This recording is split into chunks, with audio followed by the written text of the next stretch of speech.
Komento ni Ivana sa larawan ng anak ni Katrina, inulan ng reaksyon. Ito pala ang naging komento ni Ivana sa anak ni Katrina na ikinagulat ng lahat. Si Katrina Halili ay isang aktres at endorser na sumikat matapos sumali noon sa Starstruck. Isa sa mga mahusay at effective na kontrabida si Katrina pagdating sa pagganap nito sa kanyang mga roles. Matatandaan lagi nitong kaaway si Marian Rivera at lagi siyang kontrabida sa mga teleserye noon sa GMA.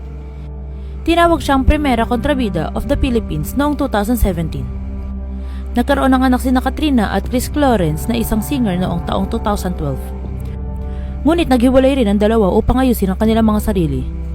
Aniya ni Katrina, hindi rin daw sila nag-grow ni Chris bilang magkasintahan.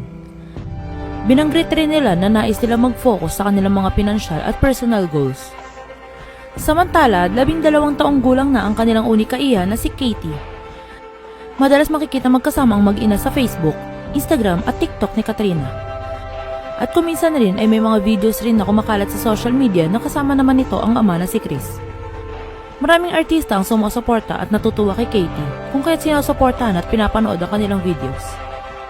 Nakaraan lamang na ibahagi ni Katrina ang screenshot sa kanyang Facebook kung saan sa mga litrato ni Katie nakasama ang isang komento ni Ivana sa post ni Katrina na 3 heart emojis lamang na nagpapakita ng pagsuporta at paghanga. Aniya naman ni Katrina, nagpasalamat ito kay Ivana at sana raw magkita sila ni Katie balang araw. Inula naman ang papuri si Ivana dahil sa pagiging down to earth nito at pagiging makatao. Marami rin netizens ang naaliw at nakarelate sa sitwasyon ni Katrina at ang anak nito na si Katie. Dahil merong itong mild autism spectrum disorder. Ibinahagi na ito noon pa man ni Katrina sa publiko.